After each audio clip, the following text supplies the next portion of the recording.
they are doing. Okay, now the recording started. Okay, Katalin, the floor is yours.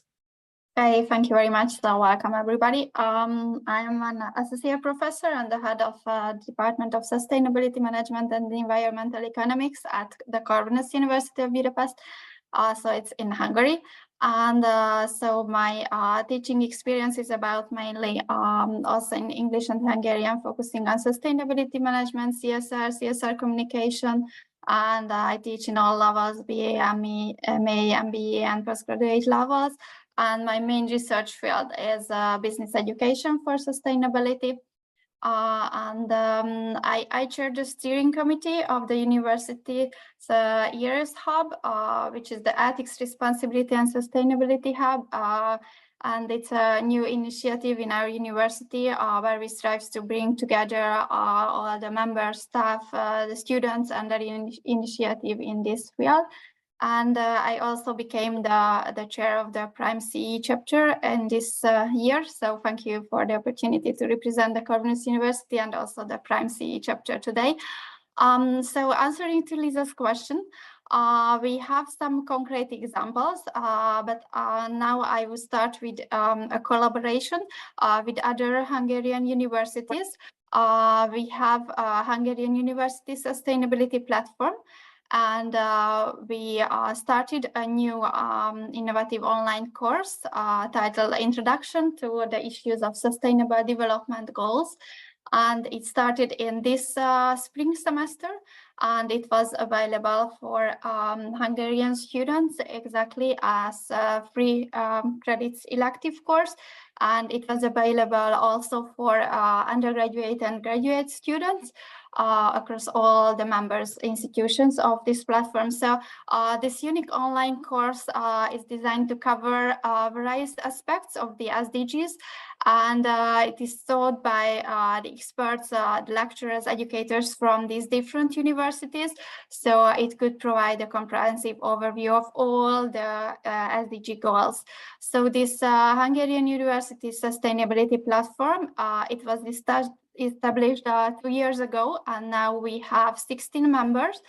And our primary goal of this platform is to try to share all our best practices in the field of education and sustainability. We organize regular joint actions. We try to collaborate together to achieve these SDG goals. Also, this initiative is part of our broadened sustainability strategy at the Corvinus University.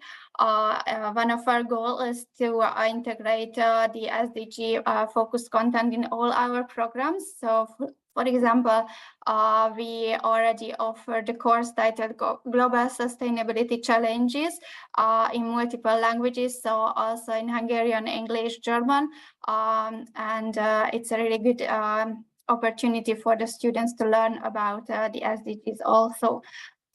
Furthermore, we popularize the SDGs with an external company, which is specializes in promoting the SDGs through engaging and game-based learning activities. Maybe you know that SDGs game, which is come from Japan. It's a very good game.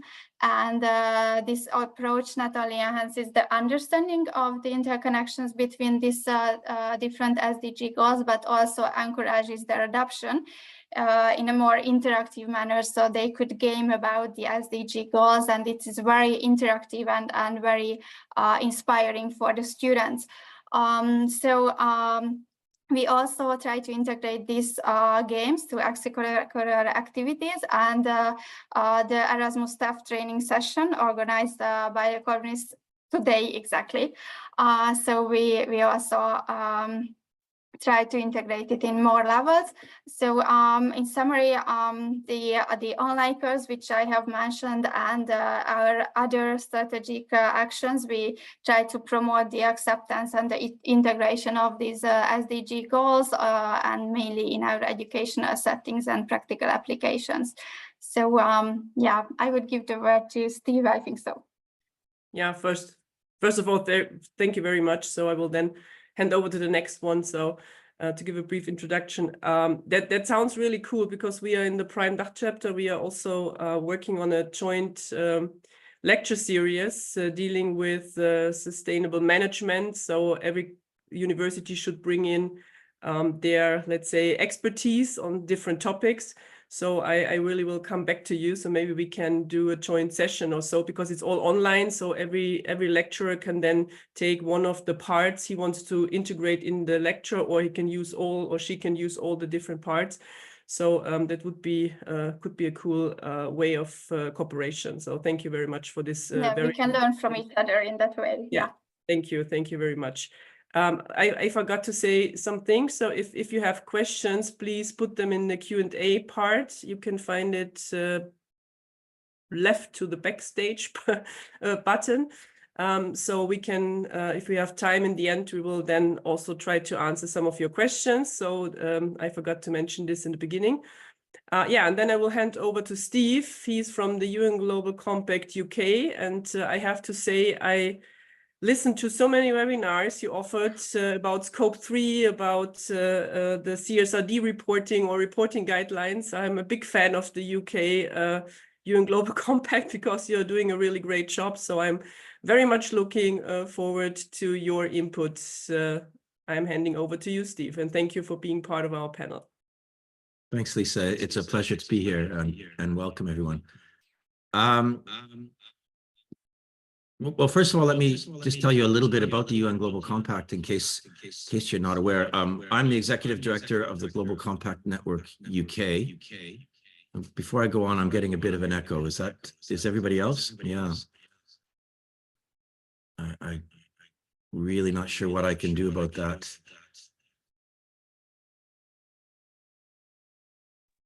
Let's mute and unmute again. Let's try again. Is that better? No, it's not. No, it's not. Okay. Then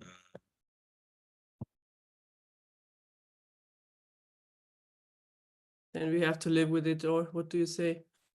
Yes, I've muted all speakers and it's still a little bit echoey. So Steve, if you can speak softer and maybe the echo will be better. Thank you. Oh, I think, has that fixed it? I think, anyways, Yes. let's carry on. Okay. I'm the Executive Director of the UN Global Compact Network UK. So I'm based in the United Kingdom. The UN Global Compact is a UN-backed corporate sustainability initiative. Our work is to try and mobilize businesses to be more sustainable. And a big part of our role is to get businesses to contribute to achieving the SDGs. And we do a lot of work in that space. Our head office of the Global Compact headquarters is at the UN in New York, but we have country networks all around the world, and probably wherever you are, there is a Global Compact network that you could engage with if you are also working with sustainable business or would like to work with sustainable business. And on the unglobalcompact.org website, there is a page around engaging locally where you can find your network and perhaps reach out to them. As Lisa said, we organize a lot of events out of the UK to try and achieve our mission, engaging with businesses of all sizes across all sectors. And one particular program I thought I would share with you as an example of how we are trying to advance the SDGs is something called the SDG Ambition Accelerator. And this is a program that, so we want to be really clear, it was governments that signed up to the SDGs that made the ultimate commitment and that are ultimately responsible for achieving the SDGs in their countries. But we all have an important contribution to make, and that's especially true of business.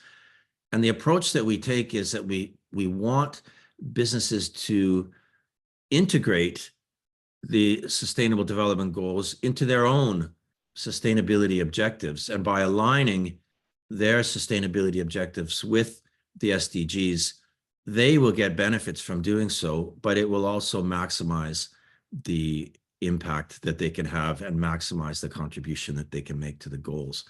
And so the SDG Ambition Accelerator takes companies through a series of steps where they start by analyzing their value chain to understand where they're having their greatest impacts on the goals, both positive and negative. And then we look at prioritizing whether or not it makes more sense to focus on maximizing positive impacts or minimizing negative impacts, or a combination of these, or perhaps all of these. Recognizing that typically this analysis of the value chain reveals companies are having a very broad impact across quite a wide number of goals. So it is absolutely necessary to focus and identify a few SDG targets where a meaningful impact can be had.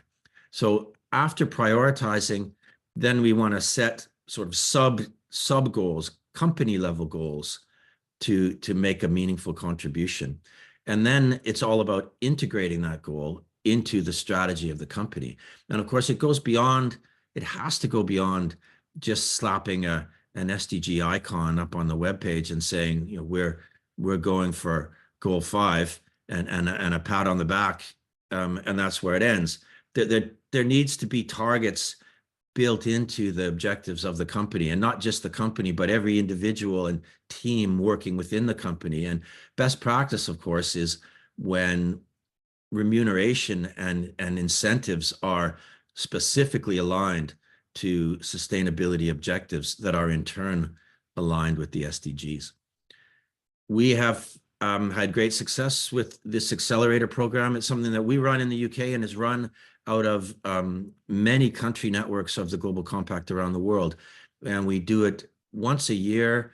We run it with cohorts of between 20 and 30 companies that participate at one time. And they go through a series of what we call camps that run over a period of 6 months, and they go through the various steps. And our objective is that they come out at the end having integrated SDG targets into their own plans, and now they're maximizing the contribution that they're making to the SDGs. I'll stop with that, but maybe I'm just going to pop into the chat a resource. One of the things that we developed sort of off the back of the SDG Ambition, and it's an SDG playbook for SMEs. It's one of the biggest challenges we face in corporate sustainability, is to get smaller companies to embrace this agenda. Of course, we believe quite fervently that it's in the best interest of all companies to be more sustainable, and that's the road to long-term success and profitability. But sometimes a little harder to get that message through to smaller companies. And so we've developed a resource that might be of interest. I'll pop that in the chat, but hand it back to Lisa now. Thank you. Thank you very much, Steve. So I love this playbook. So I'm always using it as a source for companies if they are a little bit desperate and do not really know how to address the SDGs. So at the moment, some of my colleagues in the DACH region, we are now mentors in the it's called SDG Innovation Accelerator. I'm not sure if this is the same what you're doing, so but it's really interesting. So it's basically the young employees, yeah, under 30, and they have to think about what they can do, but it's very interesting to work with them. And what we are doing, or hopefully the output will be, is a case book. Yeah? So we are trying to convince the 14 companies taking part that we can write cases about our mentorship, because then we also have something as professors, because we can use the cases then for our teaching activities. So maybe this could be also something where we can use this idea in several local networks, so that we have a good overview what's going on in the different areas concerning the SDG acceptance. Thank you very much, Steve. And now I hand over to Shervat from the American University of Cairo. I always have to, but you have it here, so I don't have to, because there are so many different universities of Cairo, so I always have to take care that I use the right one. Yeah, she's the chapter chair of the African chapter, and we know each other for quite a long time, and we had already a lot of interesting discussion. We are both experts and enthusiasts of global and sustainable supply chains. And it's really amazing what's going on in Africa. So I'm handing over to you, Shervat, and looking forward to your contribution. Thank you very much. Thank you, Lisa. I mean, yes, we do go back a way because we wear both the same hats. So basically leading chapters for Prime and also the passion about, supply chain management, which is my discipline. And I'm associate professor at the American University in Cairo in operations and supply chain. And, the 80% of the cost of goods sold, we say this, right, are hidden in your multi-tier supply chains. And it's very hard to really navigate that space, both from a research perspective, from a practical perspective, to make changes necessary. I mean, as you're reporting, and Scope 3 helps, but basically, if you're standing in a classroom in this day and age, you're talking always about production and consumption. You're talking about the role of, traceability of what, these companies are doing. Compliance is another issue, especially for global supply chains where I sit. And the realities of the continent and Africa and working in Africa, the youth population, the SMEs, the entrepreneurial informal sector. So it's a big mess back here, and we're trying to navigate this space as where we sit. But on a positive note, I do want to say that sitting as Prime Chapter Africa and founding member, the chapter was founded along the same times where the United Nations Global Compact began this Africa Strategy 2021. And we were very lucky to be very open about and clear and explicit in our governance, in our structure about how we want to navigate this space together, hand in hand with the UNGC. We basically, if you look even at you're lucky, Steve, because you have one small place where everyone is there excited, but the UNGC countries are, the signatories are scattered across Africa. They're concentrated in maybe like 11 or 12 countries. So they also have a very nice nucleus called Africa Regional Hub.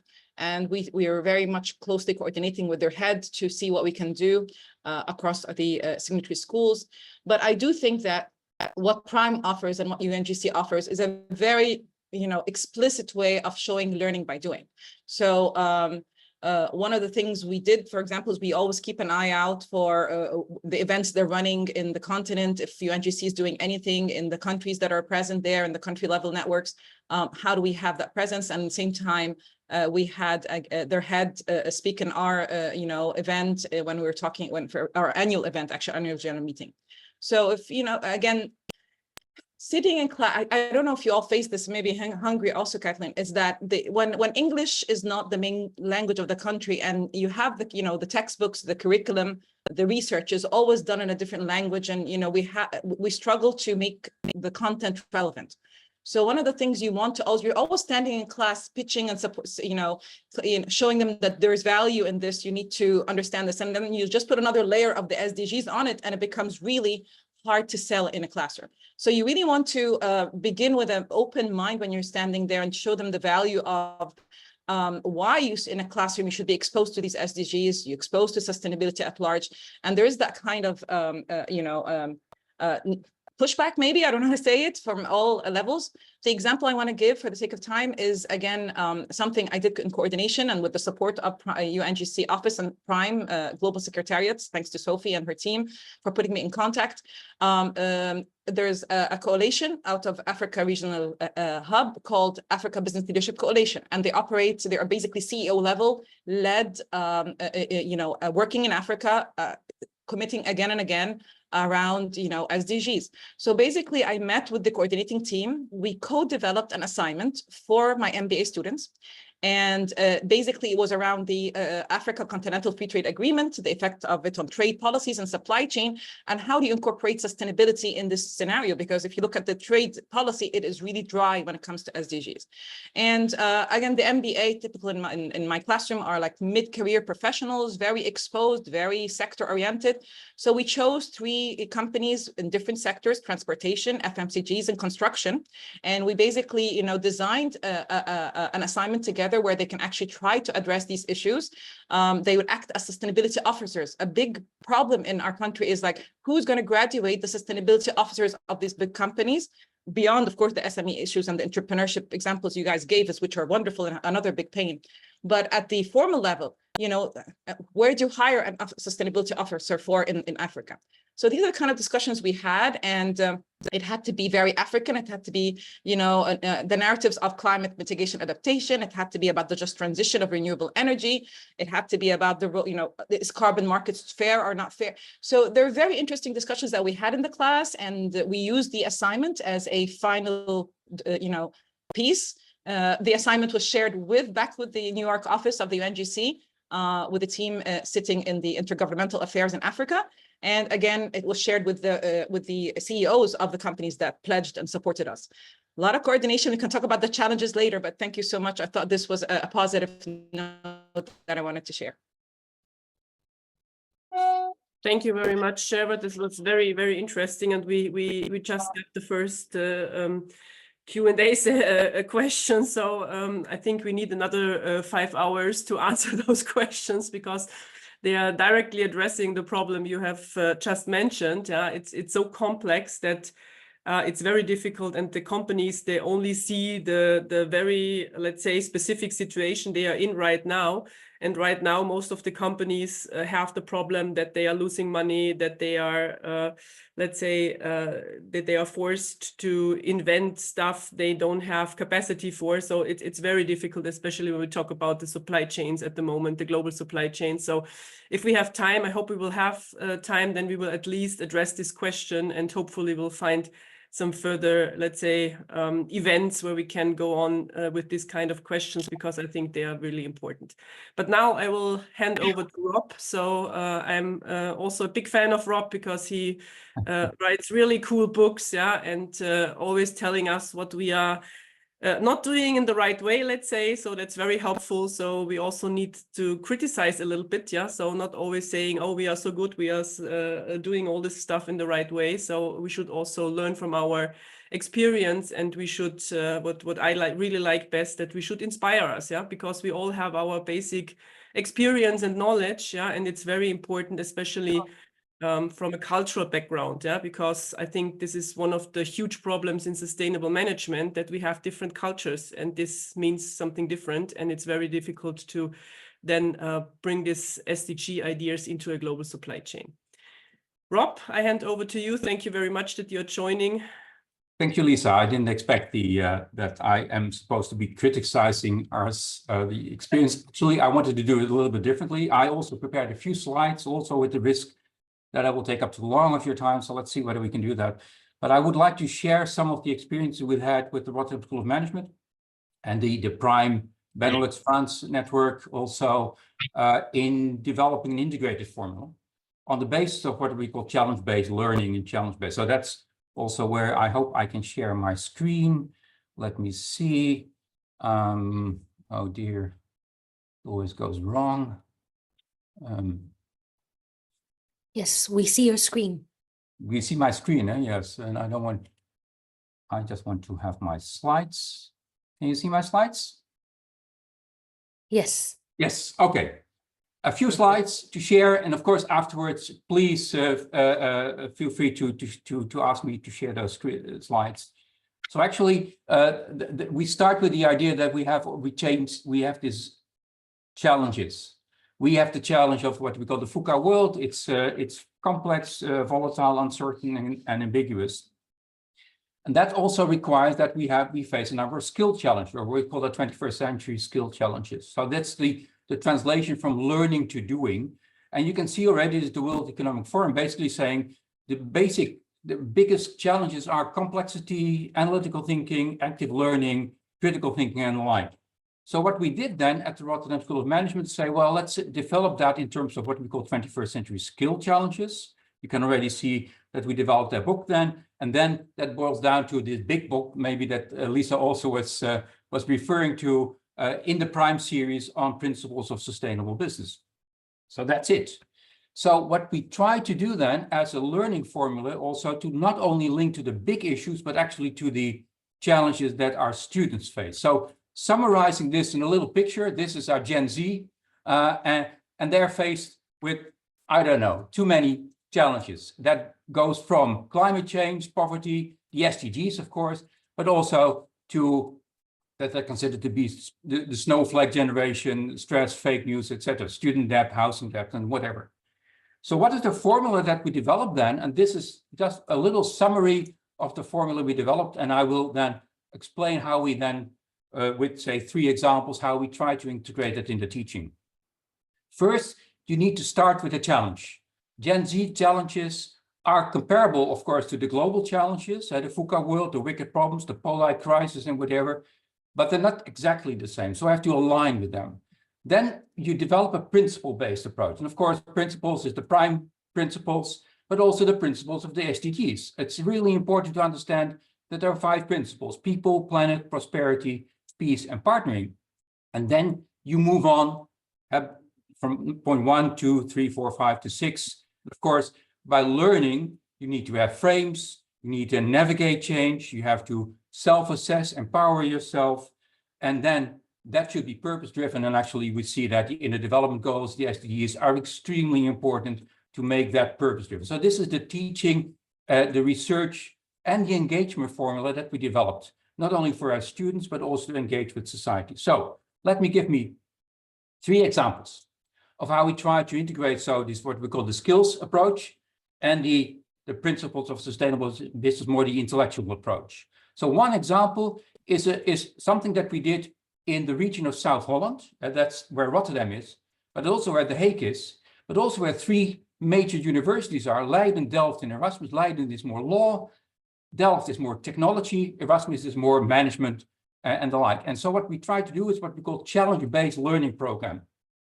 So on the basis of an inventory of what are the challenges for the SDG implementation in South Holland, so not in the global South, but actually in South Holland, how to engage our students in action-based, challenge-based learning.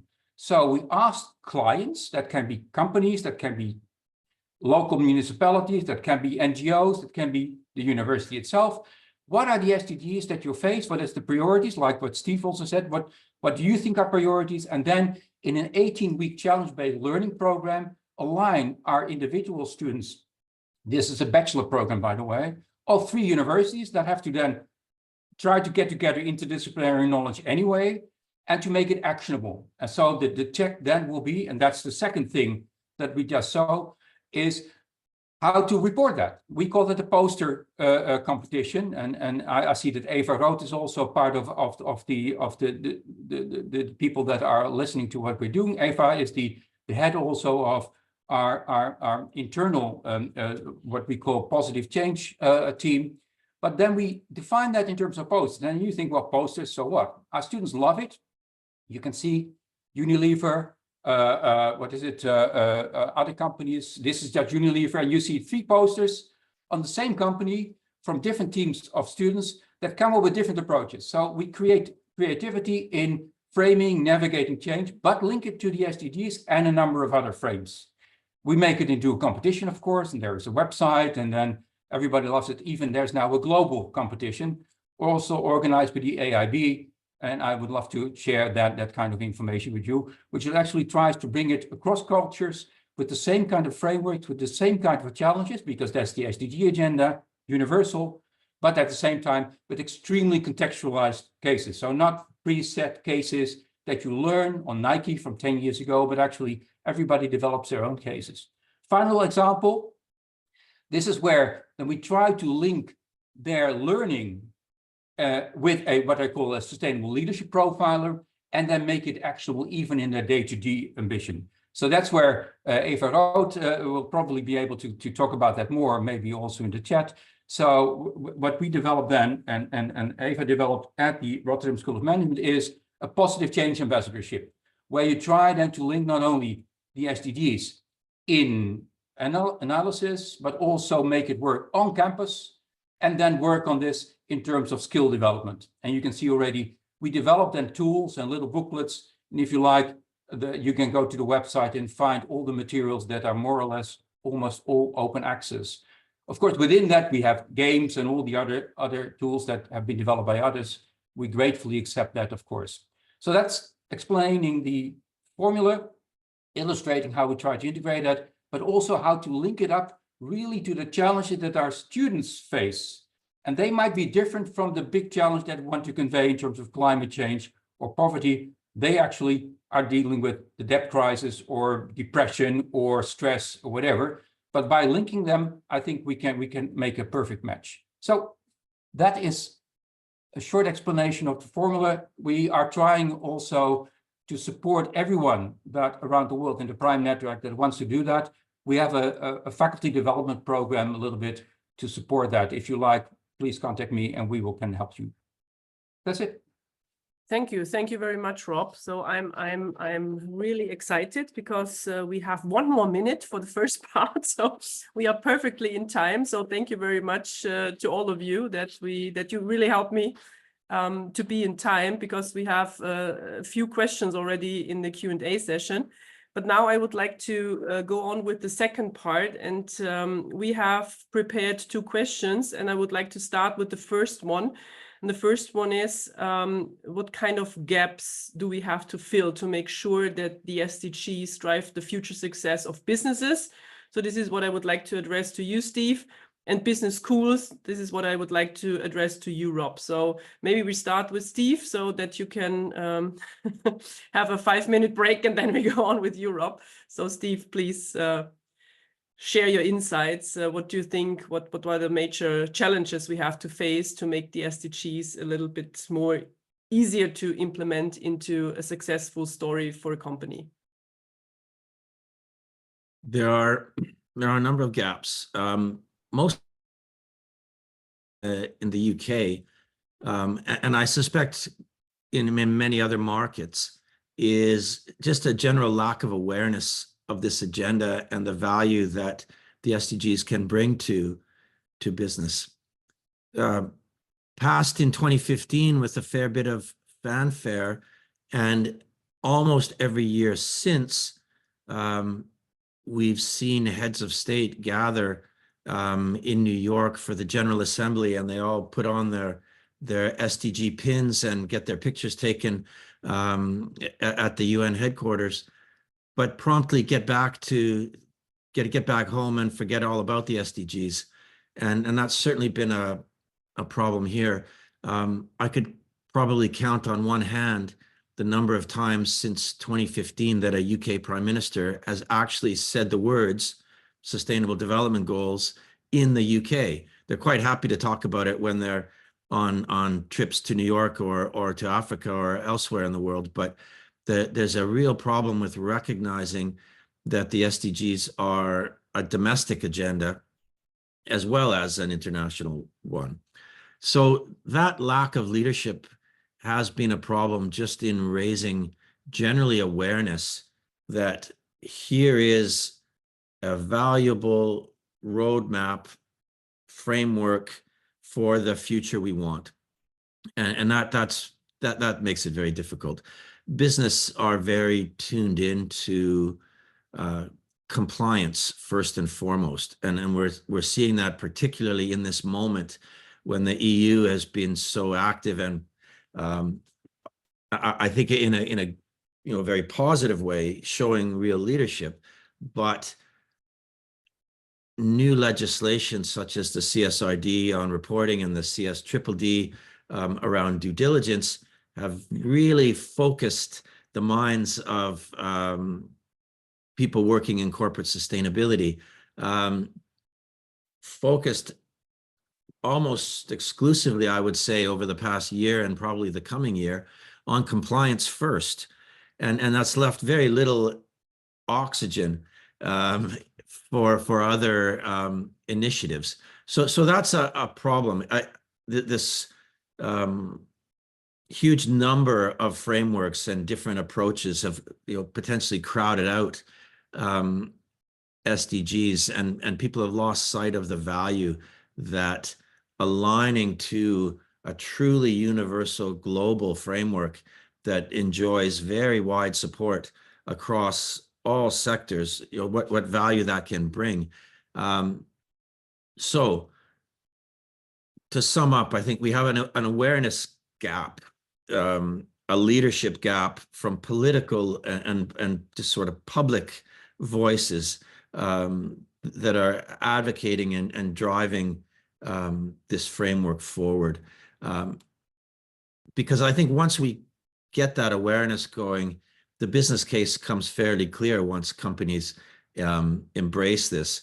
And I think politicians likewise can see the SDGs hold the key to addressing a wide range of policy objectives that they hold. I'll stop there so that we can hear from Rob now. Thank you. Thank you very much, Steve. I will not answer to this because then our panel is over, because this is exactly the problem we have in Europe at the moment. Yeah, so we have a completely wrong communication about what's in for me. I always ask the companies, before you go for compliance, ask yourself what's in for me when going for the SDGs or a sustainable transformation. And this is what they don't see. And spending money only on reporting has, first of all, no impact and no return on investment. And that's the problem. That's the reason why so many companies have now some financial issues, but it's not because they are sustainable. It's because they're going the wrong way. Yeah, so and that's something where we really should think about a European idea how we can deal with this, because it's all the European companies are suffering from this. Thank you very much for this very interesting insights. And now I hand over to you, Rob. I love what you said, Steve. So thanks. So I don't have to repeat that. So the gap is real. It's about leadership, and also what I would like to add to your points is what I would call the gap at the business schools. So, and then I come back to what Lisa also said in the introduction. When we as business schools are looking at business in terms of efficiency, in terms of compliance, in terms of responsible management in the reactive sense, leadership in the reactive sense, responding to, we have the same problem also. Then our intellectual capital will build up, and that can boil down to hundreds of different ways of teaching and educating. We have the problem because we actually are, as business schools, compliant to a reactive approach towards the big challenge that we face. So that's why I said in my introduction, we need to define first the issues, the big issues, call it the grand challenges. And they're universal in a way, and that's also, it's north, south, or east, west.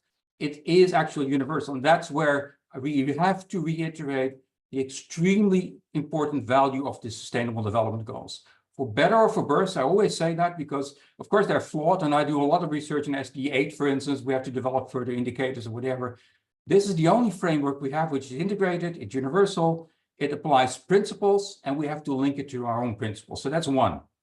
So, and I get really tired of the discussion, well, it doesn't go our way, so let's skip them, or it's too complex or whatever. Yes, it's complex, it's a dashboard approach, it's not an index, so it's not simple, but actually that's what we need to teach. So that's my first observation. If we teach our students to make it simple, then we have a problem.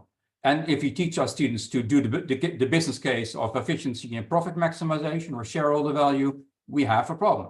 So unfortunately, actually, and that's what we experience also at Rotterdam School of Management, but others, I've been in many universities, if you start to talk about the challenges, then you see it's complex. Then you have to include complexity thinking in your curriculum. That's the gap, also an intellectual gap. And then you see, hey, what is happening in Europe with CSRD or CSDDD or whatever, it's not bad, not only in terms of the sustainability challenges that we face, but also in terms of business strategies, because the level playing field then will be, we're not competing on exploitative value chains, we're not competing on negative externalities, you put it at local communities. We try to develop new business models, and I call them the proactive models. And of course, in the book, we spent a lot of time to explain what that means. So the gap then will be how to link the challenges of society and of the front-runner companies that really want to make the change. And they are there. There are many there. I align with them also in practice. And that's, for instance, where these projects come into play. We talk about to Unilever, we talk about Philips. I advise them, but also at the same time, I bring them into the classroom to explain their dilemmas, not to comply with laws, but actually to break through that and to develop your own principles and norms. And this is one of the things that I hope we can share also, where I think Prime can do more. The 7 principles are relatively vague, so we have to implement them more to make them actionable. And that's one of the reasons why I developed this faculty development program, because actionable to the real issues. And then you see there are hundreds of ways break through this. But the basic gap is that we teach too much our students and the managers and executive training and the like to comply with laws, where actually, I'm an international business professor, by the way, we have to go beyond laws, because the real issues cannot solved by laws or regulation, even CSR DDD. It's only a relatively weak approach to really making the change, or what we call driving systems change. And so in a way, we have to go beyond that. And this is what we defined already 5 to 10 years ago. And the SDGs were really a gift to the world in developing the frameworks and the 169 targets, etc. And if we take it seriously, we will be able to work on that. But we have to speed up a bit, because we are really running out of time. Thank you very much, Rob. You got a lot of positive feedback already in the chat. Yeah, so I think we are now exactly at the point where we have to find a way how we can develop this. Yeah, so because this is something we know for, at least, as you mentioned, Rob, for the last 10 years, but we are not changing in the business school, not changing in the business. But now we all have the expertise. Yeah, so what we heard so far from all of you is amazing. Yeah, so we have the possibilities to make a change, but now we have to find a way how we can really bring this into action. Yeah. And Marina, she later on, she's moderating the second panel. Together with her, we are teaching now in a program, we call it From Standard to Action. Yeah, so that we make the companies aware it's not about the law, it's about what's in for you and how you can achieve this. But sorry, I will stop here, because we have now Anik and Shervat, and now we would like to come back to the educational point of view. And here I would like to ask the question, how can global cooperation approaches look like? So we heard already a little bit about this from your side. And what can we do to benefit from our experience, and to also consider the cultural differences, and to find a way how we can tackle the problems to implement the SDG in our education and then in the business models of companies. So who would like to start? Shervat, or?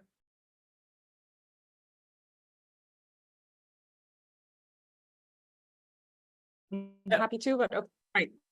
So yeah, I mean, I'm echoing Stephen and Rob mentioned the challenges for the private sector, heartfelt, you know, there's challenges for the institution, you know, academic institutions. So we navigate this space that, again, in Africa, we tend to have this, you know, let's wait and see. Let's see what the North is going to give us and hand us, and we'll try to just, you know, fix it or tweak it, right? So this is the kind of the mindset that we're trying to negate a bit in Prime Chapter Africa and the initiatives we do. Again, we're very collaborative. We can't fix everything at the same time, but the schools that are, you know, there's like 25 to 30 schools alternatively every year, part of the Prime Chapter network for Africa. And again, between the initiatives that are happening on the ground in the private sector, we talked about how that can be a good collaboration moving forward. Probably one good way that you can actually always remind the classroom that this is relevant, this is about you, this is not just something imposed on you, but just getting, you know, guest speakers, experiential learning, making the classroom, again, meaningful. We use the Prime I5, Impact I5. Again, it's a very nice tool where it trains, it helps educators in the classroom to change the way we teach and to make it more relevant to the students in a very joyful and social way. So there's a lot of tools there. Check it out. Also, Prime Impactful 5, I5. We depend on the Prime Global Students initiatives also to get everyone excited. Visibility is something our students look for. Global visibility. And again, Prime, I have to say, we are sitting in a very fortunate place here with the Prime network. The way we're organized in our academic, you know, our institutions are part of a chapter network and part of a global network. And with all the support we get from the Prime office, and they have the student piece, the PGS piece, right? So their students can compete in those, and they just like to graduate, putting them on their CVs and showing that they participated in this very aware way of including sustainability in their education. It's a very nice brand to have. So let's remind everyone again what Prime does offer in this one here.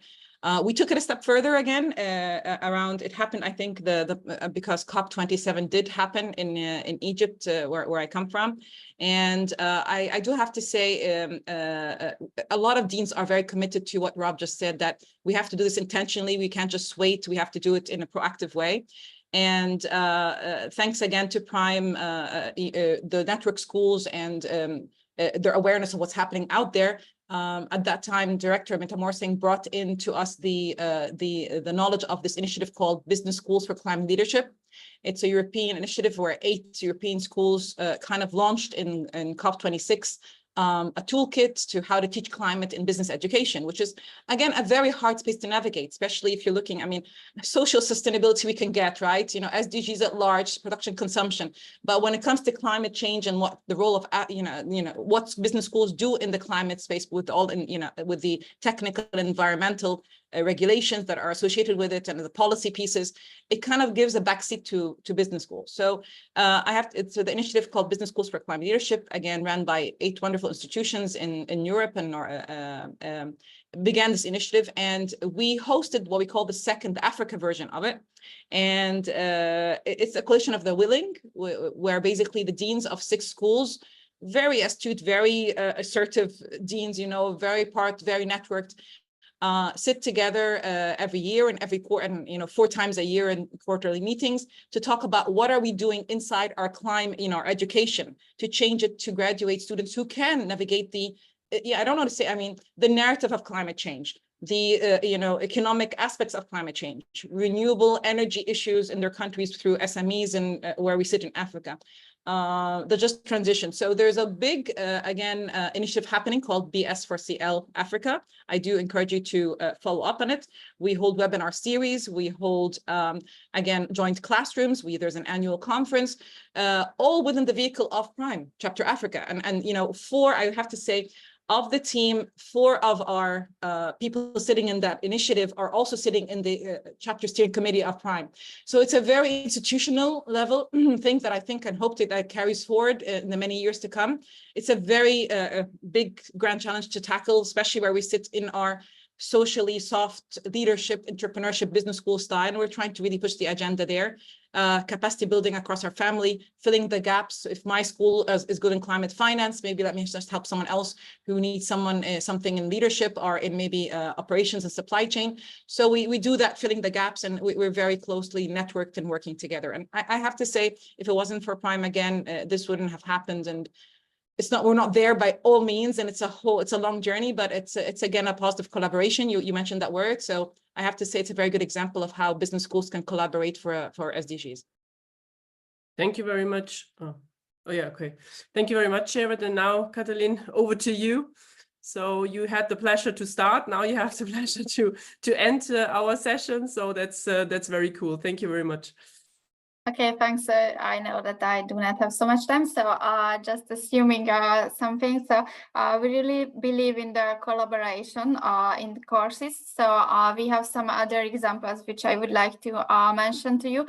Maybe in Finland there is a climate university, and we have a collaborative course with the Finnish university, Helsinki University also. It's called the Sustainable.now course, which is open to all over the world, and everybody could join to this course. And so we also have the opportunity to the Hungarian students to join there, and they have to solve different sustainability challenges, and they can change their mind, their attitude, their behavior according to the SDGs. So this is one example which I would have liked to mention you.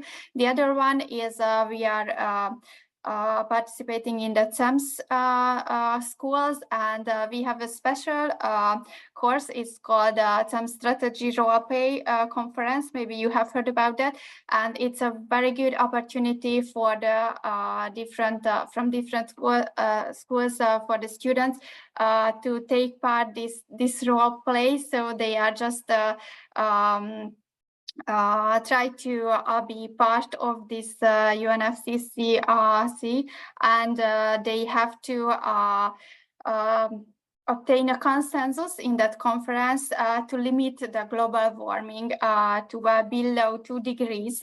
And they have different roles in various countries and NGOs. So it's a very, very good common course and joint course with these TEMS schools. And also another one, we have a science shop in our community university, and it gives the opportunity to students to work together with local NGOs and community partners. So it's a really good opportunity to our international students when they come to Hungary, and they can work on real-world sustainability projects that address the local community needs. And it's a very good atmosphere, and they have a lot of opportunity to work on with different cultures, but on Hungarian sustainability problems.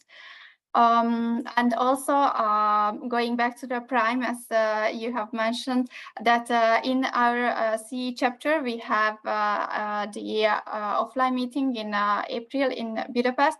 And we also worked in workshops about the I5 project. So we would like to have more effective pedagogical tools for sustainability education. And we have agreed to try to find the joint options in education and also the research.